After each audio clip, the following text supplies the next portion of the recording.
4 names were offered with confidence. Global names, cultural giants, women whose association with the Girl Scouts feels almost symbolic of achievement itself. A chart-topping musician, a former First Lady, a trailblazing astronaut, a legendary athlete. The director behind Cookie Queens listed them easily, almost instinctively, as she spoke about the legacy of the organization her documentary celebrates. But one name never came up, and that silence became louder than any accusation. The omission wasn't subtle. It wasn't buried. It sat right at the center of a promotional moment designed to build credibility and excitement ahead of a major film festival debut. The project had an executive producer whose public identity, personal narrative, and brand messaging were already closely tied to Girl Scouts. Yet during a moment when connections were being highlighted, that individual simply vanished from the story. That absence is what turned a routine promotional clip into a viral talking point. What made the reaction so intense wasn't just who was left out, but where the commentary came from. This wasn't tabloid speculation, it wasn't palace intrigue, it wasn't anonymous sources whispering from the sidelines. The signal came from inside the project itself, from the person tasked with selling the film to the public. And in Hollywood, that matters. Promotional videos are not casual conversations. They are planned, they are reviewed, they are strategic. Every name mentioned serves a purpose. Every omission sends one too. When a director speaks publicly about her work, especially in the lead-up to Sundance, she is not improvising history, she is shaping perception. Which raises an uncomfortable question. Why would a filmmaker spotlight famous former Girl Scouts, yet exclude the one whose name appears in the credits as an executive producer? There are only a few plausible explanations, and none of them are flattering. Either the involvement was minimal at the time the video was recorded, or the director made a conscious decision not to emphasize it. In either case, the implications are significant, because high-profile executive producers are typically leveraged, not erased. Their presence is meant to add weight, legitimacy, and visibility. You don't ignore that asset unless it no longer functions as one. The timing of the video adds another layer. It was released weeks before the film's Sundance premiere, during a period when marketing narratives are usually locked in.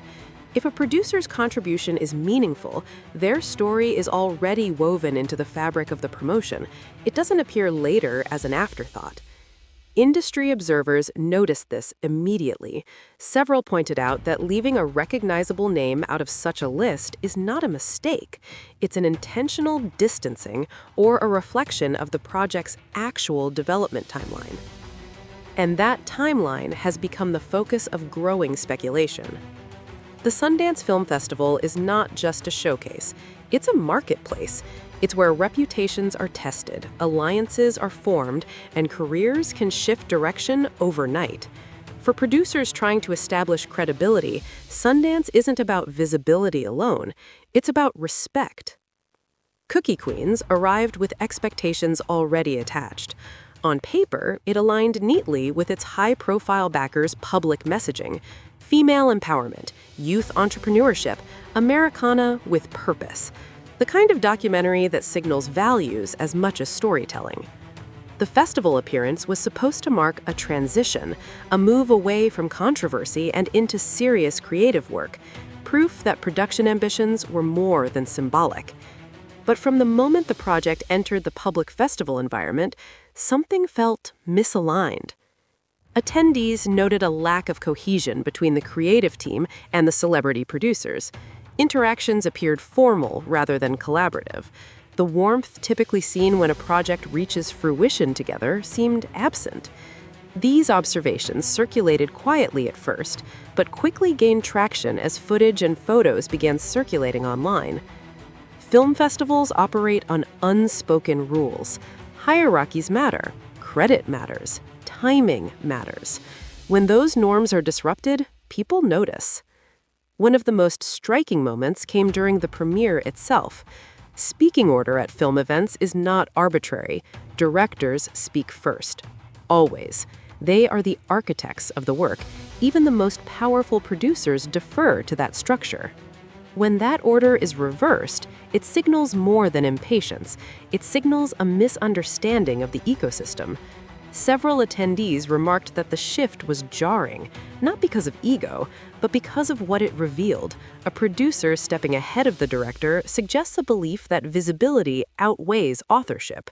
In independent film circles, that perception is costly. The uncomfortability didn't end there.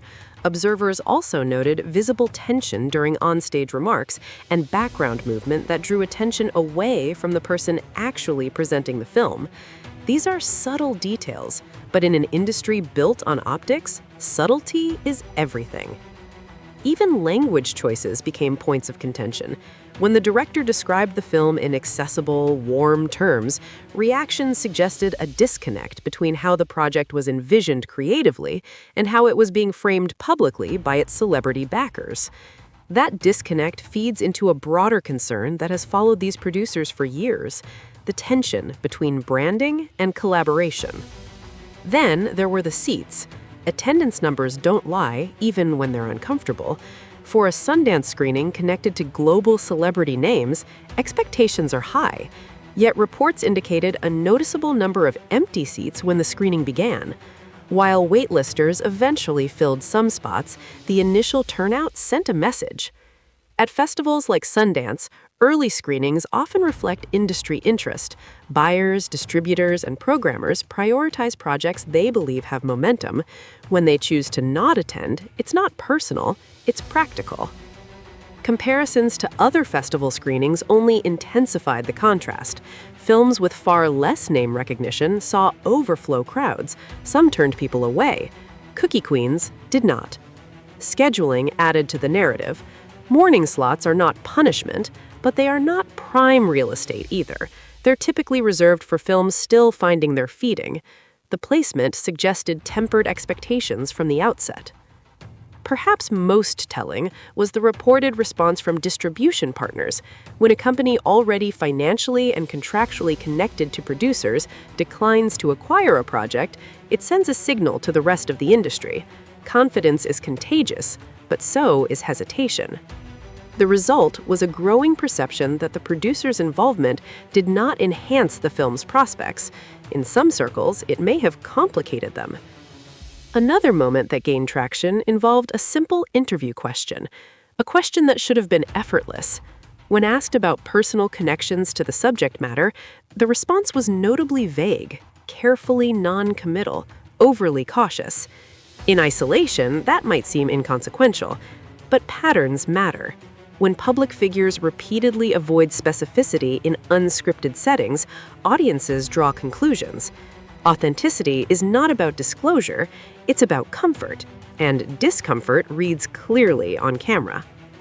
Media analysts pointed out the contrast between controlled, edited content and live appearances. The difference wasn't subtle. It reinforced the sense that messaging was being managed rather than lived. As clips circulated, reactions hardened. Then there were the photos. One image in particular became a focal point. A figure deeply connected to the festival's legacy stood beside the producer in question. The body language was unmistakable, polite, distant, professional, but cold. Side-by-side comparisons with other interactions made the contrast sharper. Warmth appeared selectively. That selective warmth spoke volumes to those familiar with festival culture.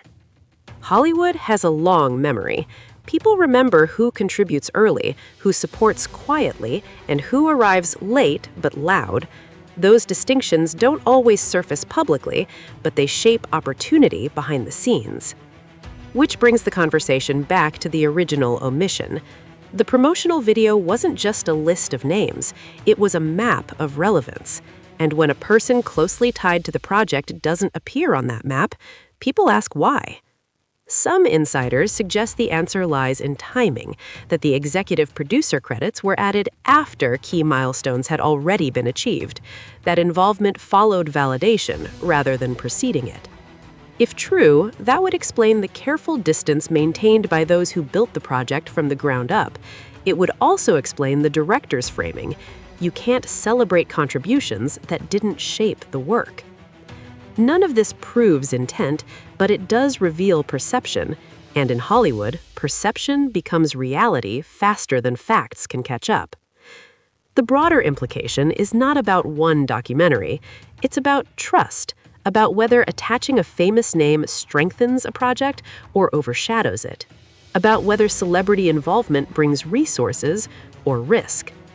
For producers seeking long-term credibility, these questions matter more than headlines. The irony is that the film itself was built around young entrepreneurs and genuine effort, stories of commitment, of growth, of earning success step by step. That ethos clashed with the optics surrounding its premiere. By the end of the festival, the narrative had shifted. What should have been a quiet success story became a case